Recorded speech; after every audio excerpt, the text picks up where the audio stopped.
오늘 이 시간 여러분 내어드린 주보에는 내가 유대인의 왕이냐 했는데 유대인의 왕이라 하는 이란 제목으로 말씀을 전하도록 하겠습니다. 고난주간 금요일 새벽에 예수님께서는 대제사장 가야바 집에서 소위 사형 언도를 받게 됩니다. 그러나 유대인들 입장에서는 자기들에게는 사형 집행권이 없었기에 이 모든 재판의 내용을 빌라도에게 이첩시킵니다. 빌라도에게 예수님을 끌고 갔다 그 말이지요. 빌라도로 하여금 예수님에게 사형 언도를 내리고 예수님을 십자가에서 죽게 만들려는 의도였습니다. 빌라도가 그런 요구를 듣고 재판을 진행하게 되는데 이 빌라도가 예수님을 향해서 독특한 한 가지 표현을 하고 있습니다. 그것은 바로 예수님을 향해서 유대인의 왕이냐 바로 그것을 묻고 예수님을 유대인의 왕으로 칭하고 있는 것입니다. 자, 우리 9절 말씀 같이 한번 읽어보도록 하겠습니다. 9절 다 같이 읽습니다. 시작. 빌라도가 대답하여 이르되 내가 유대인의 왕을 너희에게 놓아 주기를 원하느냐 하니 아멘. 오늘 빌라도는 예수님이란 이름을 알면서도 유대인의 왕이냐 묻고 있습니다. 이유는 분명하지요. 현직 대제사장이었던 가야바를 비롯한 그 무리들이 예수님을 향해서 뭐라고 얘기하냐면 저자는 자칭 왕입니다. 그렇게 고발하니까 빌라도가 그들의 요구를 따라서 예수님에게 내가 유대인의 왕을 놓아주기를 원하느냐 그렇게 묻었던 것입니다. 예수님을 유대인의 왕이냐. 우리 성경 누가복음 23장 1절과 2절 우리 같이 한번 읽어보도록 하겠습니다. 시작. 무리가 다 일어나 예수를 빌라도에게 끌고 가서 고발하여 이르되 우리가 이 사람을 보매 우리 백성을 미혹하고 가이사에게 세금 바치는 것을 금하며 자칭 그리스도. 아멘. 오늘 빌라도가 예수님에게 독특한 표현한 것은 유대인의 왕이냐 자칭 그리스도다 하더이다. 유대인들이 예수님에서 이렇게 얘기할 때 빌라도는 이 말을 굉장히 심각하게 받아들였습니다. 그도 그럴 것이 지금 유다는 로마의 식민지고 또 빌라도는 로마 황제를 대신해서 다스리고 있는데 바로 이 땅에 다른 왕이 있다니 이건 말이 되지도 않고 또 왕이 있다는 말은 곧 밀란이 일어날 수도 있기에 빌라도는 이 말을 자칭 왕이라는 이 말을 굉장히 심각하게 받아들였고 그래서 재판이 시작되자마자 제일 먼저 물었던 질문이 바로 그것이지요. 오늘 2절에 보니까 빌라도가 묻되 네가 유대인의 왕이냐? 이 질문에 우리 예수님께서는 2절 후반절에 보면 네 말이 옳도다라고 대답하십니다. 이 말을 빌라도가 듣는 순간 아마 자신의 길을 의심했을 것입니다. 그도 그럴 것이 빌라도가 자기 상식으로는 예수님이 살기 위해서는 설령 자기가 유대인의 왕이라도 아닙니다. 나는 아닙니다. 저 사람들이 다 꾸며낸 짓입니다. 그렇게 대답해야 되는 게 옳은데 예수님께서는 순수히 시인하면서 내가 그렇다라고 대답하시는 것입니다. 네 말이 옳다. 내가 왕이다. 그 말 하면 죽을 게 뻔하고 빌라도의 상식으로는 도무지 그런 말을 하지 않을 것 같은데 예수님께서 그 말 하니까 놀라지 않을 수 없었던 것입니다. 이 장면을 지켜보던 대제사장들과 일단의 무리들은 속으로 쾌재를 불렀을 것입니다. 저 예수가 스스로 죽음으로 걸어 들어가는구나.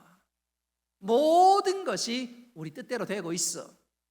조금만 더 얽어맬 수만 있다면 우리가 원하는 대로 예수님을 십자가에서 죽게 만들 수 있어. 그들은 속으로 쾌재를 부르면서 신이 납니다. 예수님이 신이 나니까 신이 납니다. 그래서 3절에 보니까 다른 죄목을 열거하면서 고발하기 시작합니다. 우리 3절 말씀 같이 읽어보도록 하겠습니다. 시작. 대제사장들이 여러 가지로 고발하는지라. 아멘. 그래서 대제사장들이라고 그랬는데 이 당시에는 제사장들이 돌아가면서 대제사장 역할들을 하기 때문에 제사장들이 여러 명이 있지요. 그들이 다 이 말 저 말 하면서 예수님을 고발하고 있습니다. 지금 재판을 주재하는 빌라도 입장에서는 더 이상 고민할 필요가 없습니다. 모든 것이 다 명백합니다. 예수님을 사형시킬 수 있는 충분한 이유가 지금 밝혀진 거예요. 예수님 스스로가 내가 왕이라 그러고, 그러면 이건 백발백중 밀란을 일으키는, 반역할 수 있는 단초가 되니까 예수님을 사형시킬 수 있는 충분한 이유가 됩니다. 그런데 놀랍게도 빌라도가 예수님에게 쉽게 곧바로 사형 언도를 내리지 않습니다. 오히려 이 빌라도는 어떻게 하든지 예수님을 풀어주려고 하고 있습니다. 몇 가지 이유가 있는데, 첫째는 이 빌라도가 예수님께서 왜 사로잡혀 왔는지 분명히 알고 있습니다. 다시 말씀드리면 빌라도는 예수님이 지금 죄가 없다는 사실을 분명히 알고 있었습니다. 오히려 대제사장들과 장로들과 바리새인과 서기관들의 희생양이라는 것을 알고 있었습니다. 그도 그럴 것이 온 갈릴리를 비롯한 유대 땅에 예수님에 관한 소문이 들려옵니다. 예수님의 인기는 점점점 높아져 가고, 또 예수님께서 바리새인과 서기관들 향해서 독사의 자식들아 책망하기도 하니까 대제사장을 비롯한 이 기득권들이 혹시라도 자신의 위치가 흔들흔들하고 자신의 모든 것이 무너질 수 있고, 한 걸음 더 나아가 예수님을 향한 시기심 때문에 예수님을 지금 빌라도 앞에 데리고 왔다는 사실을 빌라도가 너무너무 잘 알고 있었습니다. 우리 10절 말씀 같이 한번 읽어봅니다. 시작. 이는 그가 대제사장들이 시기로 예수를 넘겨준 줄 알미러라. 예수님이 죄가 없는데 지금 이곳에 잡혀온 것은 그들의 시기요 질투 때문이라는 것을 빌라도가 잘 알고 있었습니다. 죄가 없는데 내가 어떻게 사형시킬 수 있겠느냐, 바로 그것입니다. 뿐만 아니라 두 번째로 이 빌라도가 예수님에게 쉽게 사형 언도를 내리지 않았던 것은 바로 그의 아내의 만류 때문이었습니다. 마태복음 27장 19절 말씀 같이 한번 읽어보겠습니다. 시작.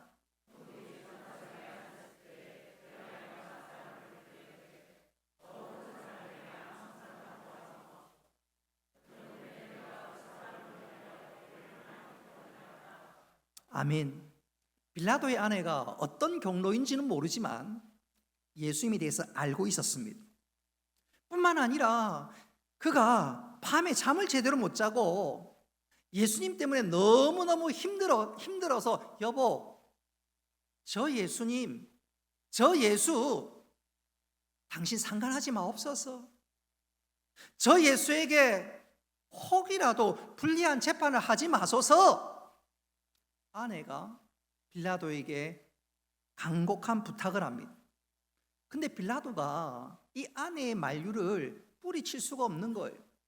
오늘날로 표현하자면 빌라도는 소위 흙수저 출신입니다. 반면 그의 아내 프로큘라는 당시 로마 지역에서 소위 금수저 집안입니다. 이 빌라도 총독이 되고 그가 정치적으로 승승장구할 수 있었던 가장 중요한 것은 그의 아내, 그의 집안 덕택이었습니다. 그러니 빌라도는 어떻게 하든지 아내의 마음을 상하게 하고 싶지도 않았고, 또 중요한 것은 아내의 말을 잘 듣는 남편이었습니다.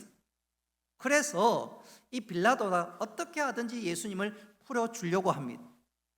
놀라운 것은 이 빌라도는 결국 우물쭈물하다가 오고 오는 모든 세대의 가장 부끄러운 이름이 되는데, 반대로 그의 아내 프로큘라는 나중에 예수 믿고 그리스 정교회에서 소위 성녀로 추앙받는 높은 자리까지 올라가게 됩니다. 어쨌든 빌라도는 아내의 만류 때문에 예수님을 쉽게 사형 언도를 내리지 못하고 있습니다. 뿐만 아니라 또 빌라도는 세 번째는 빌라도 입장에서는 이 모든 재판이 그야말로 넌센스였습니다. 넌센스, 말이 안 되는 거예요. 예수님이 자기 스스로 왕이라고 얘기하는데 빌라도의 눈에는 이게 진짜 넌센스 중에 넌센스입니다. 이런, 만일 예수님이 왕이라고 한다면 그의 추종자가 있어야 되겠지요. 또 예수님이 왕이라면 예수님을 추종하는 사람들과 또 예수님이 머무는 소위 아지트가 있어야 되지 않겠습니까? 그런데 예수님에게는 그런 게 전혀 없습니다. 뿐만 아니라 재판받는 이 자리에 예수님은 혼자밖에 없습니다. 뿐만 아니라 예수님은 어떤 무기도 칼 한 자루도 가지고 있지 않습니다. 예수님이 왕이고 그를 추종하는 많은 사람들이 있다면 예수님 옆에 사람들이 득실득실해야 합니다. 근데 아무도 없습니다. 빌라도 입장에서 보니까 예수님을 추종하는 사람도 없고 군사도 없고 그에게 무슨 아지트도 없고, 그러면서 예수님은 빌라도가 보니까 나는 왕이라고 하는 거 보면서 빌라도 입장에서는 이건 진짜 넌센스고 말이 안 된다. 말이 안 된다. 그래서 빌라도가 말은 예수님에게 네가 왕이냐, 왕이라고 대우하지만 그는 오로지 말뿐일 뿐이고 그의 마음에는 예수님을 왕으로 치지도 않았습니다. 이건 넌센스고 말도 안 된다. 왕이 아니지. 당시 유대인들도 마찬가지입니다. 그들은 예수님을 자칭 왕이라고 말한 것은 조롱하는 것이지 진짜 그들이 예수님을 존귀히 여기거나 예수님을 인정하는 것은 더더욱 아니었습니다. 예수님을 왕이라고 하는 것은 유대인들 입장에서는, 그 당시 그들의 입장에서는 예수님을 조롱하는 것이고 예수님을 향해서 비웃는 것, 바로 그것이었습니다. 야 예수, 네가 왕이라며. 예수, 네 진짜 왕이 되고 싶어? 그래 좋아. 정 그렇다면 우리가 너에게 왕이라고 불러주지. 유대인들이 지금 예수님을 비웃고 있습니다. 왕이신 예수님께서 온몸에 채찍을 맞고 나중에 십자가에 매달려 돌아가시게 되는데 그 이전에 지금 재판받는 이 모습, 그 장면이 너무너무 우스워서 지금 유대인들이 예수님을 조롱하고 있습니다. 지금 빌라도가 그 모든 상황과 그 분위기를 너무너무 잘 알고 있습니다. 무엇보다 유대인들이 예수님을 조롱하고 비웃고 있다는 사실을 잘 알고 있습니다. 빌라도는 어떻게 하든지 예수님을 살려주려고, 유월절 특사로 보내주려고 너무너무 애를 쓰지만 빌라도는 지금 예수님이 조롱받고 있다는 사실과 빌라도는 예수님을 유월절 특사로 보내주는 것이 수포로 돌아갈 수밖에 없다는 사실을 그가 너무너무 잘 알았습니다. 자, 오늘 읽었던 말씀 11절 보십시오. 11절. 여러분 성경을 직접 한번 보십시오. 11절 한번 보십시오. 우리 11절 말씀 마가복음 15장 11절 다 같이 한번 읽어보겠습니다. 시작.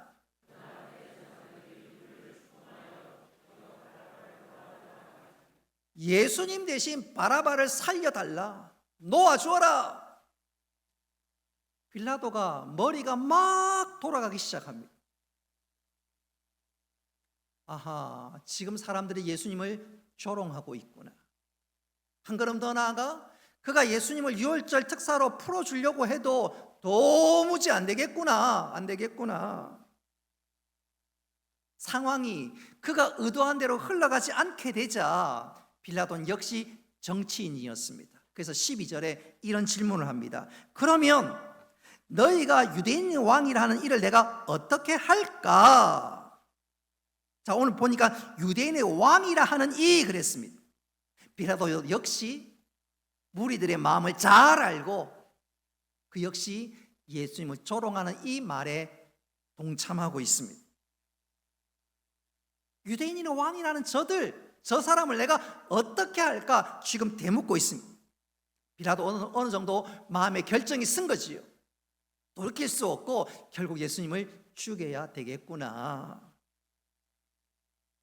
지금 예수님이 재판받는 이 자리에 아무도 예수님을 왕이라고, 예수님을 메시아라고 인정하는 사람은 아무도 없었습니다. 그 자리에 딱 한 사람만 예수님을 왕으로 인정했습니다. 그가 누구지요? 바로 예수님 그 자신입니다.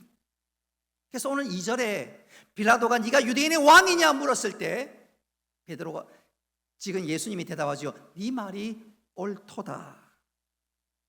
자, 이때까지만 하더라도 빌라도는 우물쭈물했습니다. 어떻게 하든지 예수님을 살려주려고 했습니다.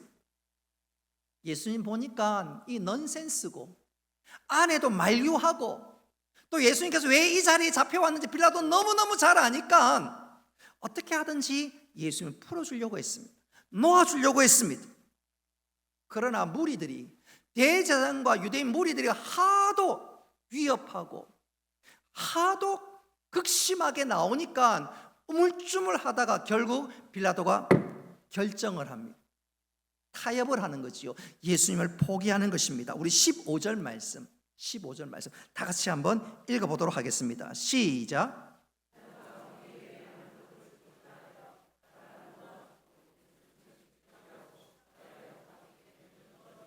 아멘. 우물쭈물했던 빌라도 이제는 마음의 결정이 섰습니다. 그래, 좋은 게 좋은 것 아닌가? 좋은 게 좋은 것 아닌가? 자칫 저 군중들을 혹이라도 내가 찔렀다가는, 그들의 마음을 섭섭하게 했다가는 혹시라도 밀란이 일어나는 거 아닌가? 빌라도는 모든 것 다 내려놓고 예수님을 결국 십자가형에 언도하게 됩니다. 예수님이 재판받는 동안 계속 조롱당하고 희롱당하고 또 예수님을 향해서 많은 사람들이 비웃었는데 이것은 재판으로 끝난 게 아닙니다. 아니, 시간이 흘러갈수록 점점점 점층되어 갑니다. 점층되어 가요. 극심해져 갑니다. 예수님께서 골고다 언덕에서 온몸에 못이 박히고 십자가에 달려 돌아갈 때 그것을 주관하던 병정들이, 로마 병정들이 예수님을 희롱하기 시작합니다. 그리고 예수님의 그 희롱의 절정 중에 하나는 십자가에 예수님을 매달을 때 십자가 위에 우리로 치면 문패처럼 팻말을 하나 답니다. 그 팻말 위에 뭐가 적혀 있을까요? 유대인의 왕 예수라고 적혀 있습니다. 빌라도도 그랬고 모든 유대인들이 자칭 예수 조롱하는 그 비웃음이 바로 예수님의 십자가 위에 여전히 적혀 있었습니다. 예수님 돌아가는 마지막 순간까지 예수님을 조롱하고 비웃고 조소했습니다. 자, 그렇다면 그 폐 위에 도대체 구체적으로 무엇이 기록되어 있는지 요한복음 19장 19절로 21절은 이렇게 말씀합니다. 같이 한번 읽어보겠습니다. 시작.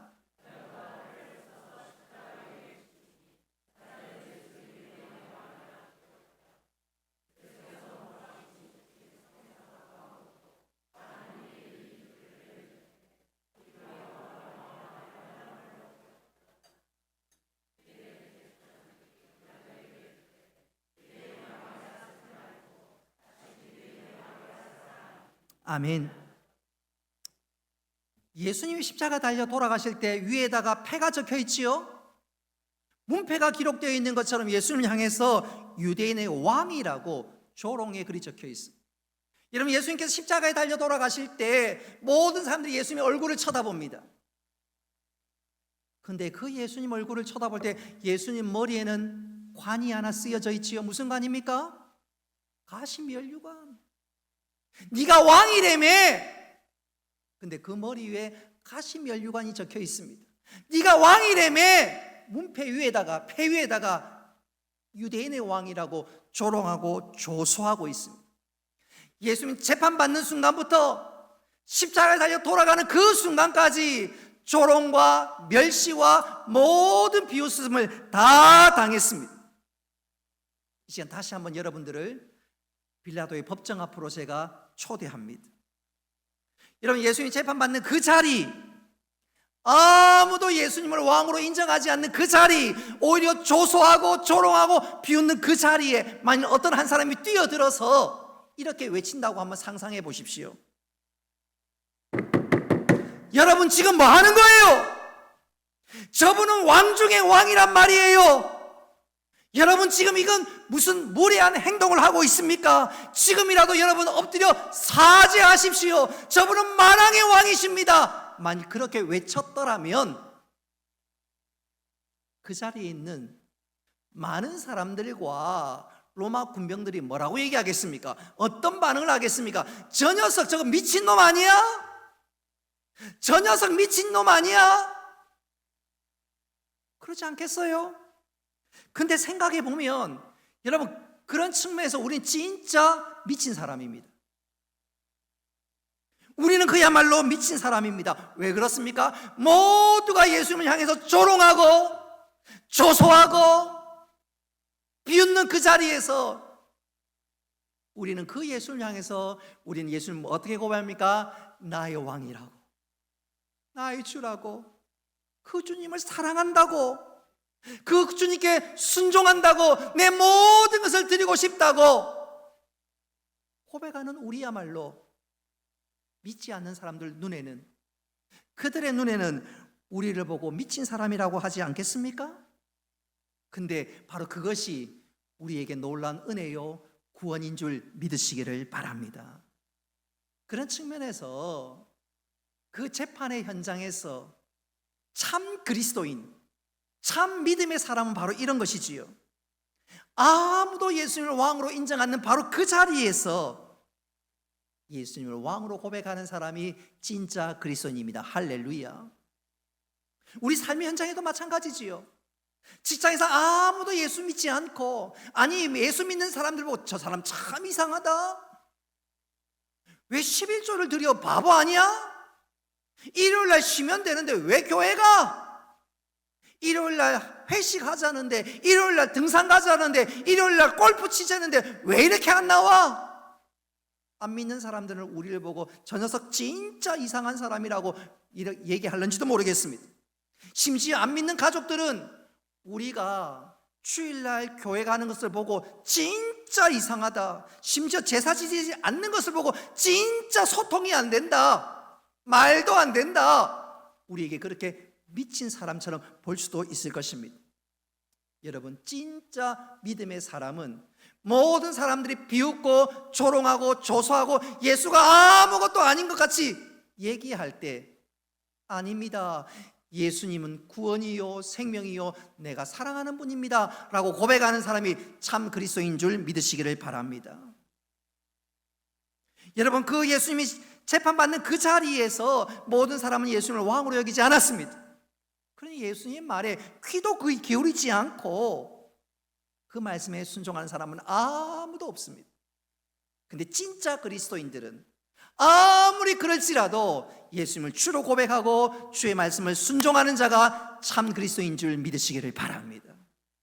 세상 사람들이 다 엉뚱한 길로 가더라도 우리는 생명의 길로, 좁은 길로 나아가는 자가 참 그리스도인입니다. 할렐루야.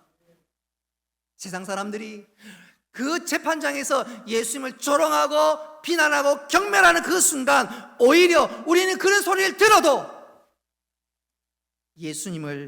예수님께 영광과 찬송을 올리는 그 사람이 참 그리스도인 줄 믿으시기를 바랍니다. 안 믿는 사람들은 미스터 트롯이 좋지 내 신금을 울리지 않아. 예, 물론 그런 부분은 있을 수 있겠지요. 그러나 진짜 참 노래, 영원한 노래는 우리 주님을 찬양하는 노래인 줄 믿으시기를 바랍니다. 그렇게 노래 부를 수 있는 자가 참 그리스도인들이지요. 뿐만 아니라 참 그리스도인이란 모든 사람들이 예수님을 조롱하고 예수님에서 비웃고 그런 것을 보면서도 나는 그래도 예수님 따라갈래. 사람들이 예수님을 멸시해도 내가 주의 백성 된 거 진짜 감사해. 그러면서 주님 따라가는 자, 좁은 길로 나아가는 자, 십자가 지고 나아가는 자가 참 그리스도인 줄 믿으시기를 바랍니다. 오늘 이 정사 예배 그런 고백과 결단이 있기를 바랍니다. 주님이 왕이십니다. 세상 사람들은 주님을 인정하지 않고, 세상 사람들은 예수님을 비웃고, 신앙생활하는 우리를 이해하지 못한다 할지라도 주님이 왕이십니다. 주님만 따르겠습니다. 주님만 사랑하겠습니다. 여러분, 그것이 참 그리스도인이요, 오늘 정사 예배 때 이 믿음의 고백을 기쁘게 올려드릴 수 있는 우리 모두가 되기를 주님의 이름으로 축복합니다. 오늘 저는 이 시간 그러나 한 사람을 소개하면서 설교를 마무리할까 합니다. 지금부터 약 140년 전이었던 1885년 4월 5일, 그날은 부활절이었습니다. 저 인천 제물포항에 최초의 목사 선교사님이 이 땅을 밟았습니다. 바로 언더우드 선교사님이십니다. 그는 원래 영국 런던에서 태어났으나 일찍이 도미하여서 미국에서 자랐습니다. 그는 성장하면서 선교사가 되고 싶은 꿈을 꾸게 되었습니다. 그리고 그의 선교의 대상은 인도였습니다. 그러던 어느 날 일본에 주재하던 알트만 목사님의 강연을 듣게 되었는데, 그 강연을 통해서 저 동방에 조선이라는 나라가 있다는 것을 알게 되었습니다. 그 목사님의 강연을 듣는데 그 조선에는 그 누구도, 그 어떤 사람도 복음을 증거하지 않은 불모의 땅이라는 소리를 들었습니다. 선교사 그 누구도 조선 땅을 밟지 않았다는 소식을 들었습니다. 한 걸음 더 나아가 그 많고 많은 선교사들이 조선 땅에 가려는 사람이 아무도 없었습니다. 왜냐하면 그 당시 조선은 미지의 땅이었고, 오히려 선교의 1번지는, 선교의 주 대상은 중국이었기 때문에 그랬습니다. 언더우드가 가슴이 뜨거워서 저 조선 땅에도 선교사가 가야 되겠는데, 그래서 그가 여러 사람을 만나면서 조선에 가면 좋겠다고, 또 조선에 선교사를 보내기 위해서 자기 나름대로 애를 쓰던 어느 날, 약 1년의 시간이 지난 어느 날이었습니다. 갑자기 그 마음이 뜨거워지면서 성령님께서 그에게 감동시켜 주시기를, 얘야 네가 가라, 네가 가라 하와이가 아니라 네가 가라 조선. 너는 왜 갈 생각을 하지 않고 있느냐? 네가 가면 안 되겠니? 마음 저 깊은 곳에서 감동이 일어났는데, 그 감동은 성령님께 주신 감동이 틀림없었습니다. 언더우드가 그 자리에서 무릎을 꿇었습니다. 오랫동안 인도 선교를 위해서 준비했던 모든 것을 다 내렸습니다. 결심합니다. 조선에 가야 되겠다. 근데 이것이 그에게 얼마나 많은 대가를 지불해야 되는지 모릅니다. 그때까지 그가 사랑하는 한 여인이 있었습니다. 사귀는 여인이 있었습니다. 조선에 선교 가겠다니까 그 길로 파혼을 당했습니다. 그는 홀로 조선에 입국했고, 모든 것을 다 내리고 절대 순종, 바로 그것이었습니다. 예수님이 왕이니까 내 생명의 주님, 나의 모든 것인 그 대신 그 주님께 그는 절대 순종하며 나아갔던 것이요. 그리고 그가 조선에서 선교 활동을 하는데 그는 교육사업과 교회를 세우는 데 앞장섰습니다. 그래서 그가 세운 교회 중에 하나가 세문안 교회고, 이 세문안 교회는 교회 최초로 조직교회였습니다. 이 조직교회란 말이 뭐냐면 교회 최초로 장로가 있는 교회였다 그 말입니다. 그 세문안 교회가 초창기에 조선 땅에 얼마나 선한 영향력을 펼쳐나갔는지 모릅니다. 뿐만 아니라 그는 성경 번역 위원장이 되어서 이 땅에 성경 보급과 함께 한글을 알리는 데 주도적인 역할을 했습니다. 뿐만 아니라 그는 교육 사업에도 열심을 내었는데, 그는 조선 땅 최초로 고아원을 설립했고, 그 고아원이 나중에 더 성장해서 경신학교가 되었습니다.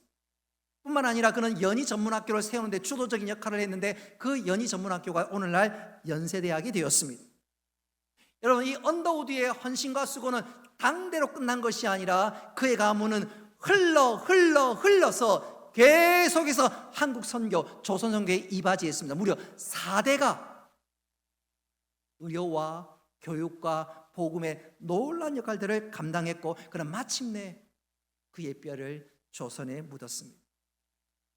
그는 조선에 오기까지 파혼도 당하고 얼마나 많은 아픔과 안타까움이 있었는지 모릅니다. 그럼에도 불구하고 그가 할 수 있었던 가장 중요한 유일한 이유는, 한번 따라합시다. 예수님은 왕이십니다. 예수님은 왕이십니다. 예수님 왕이시기에 내가 순종했고, 예수님 왕이시기에 절대 복종했고, 내 모든 것을 들여서 헌신했고 또 열매를 맺어 나갔습니다. 그 놀라운 은혜를 지금 우리가 톡톡히 누리고 있는 것 아닌가요? 이제 말씀을 맺도록 하겠습니다. 오늘 정사 예배를 드립니다. 저는 이 예배가 또 한 번의 예배가 되는 것을 원치 않습니다. 여러분, 이 예배에 우리의 온전한 고백이 있어야 합니다. 예수님은 왕이십니다. 할렐루야. 오늘 정사 예배 때 하나님께서 우리에게 지금 묻고 계십니다. 네가 예수님을 왕으로 고백하고 있니? 모두가 예수님을 외면하고 조롱하는 이때, 오늘 이 시대에 우리가 예수님을 왕으로 고백할 수 있어야 합니다. 그리고 그 예수님께 순종해야 합니다. 주님만 높이며 주께 영광 돌릴 수 있어야 합니다. 예수님이 재판받는 그 순간 모두가 도망갔으나 바로 이때 예수님 왕이라고 고백하면서 내가 주의 백성 된 것 주님 감사합니다, 그 주님을 증거하고 높이는 자 될 수 있다면 오늘 주님께서 우리를 보고 기뻐하실 것입니다. 그럼 이 정사 예배 때 오늘 이 시간 주님을 다시 한번 왕으로 고백하면서 주님을 주님으로 인정하며 이 믿음의 경주를 잘 감당해 나가는 우리 모두가 되시기를 주님의 이름으로 축복합니다.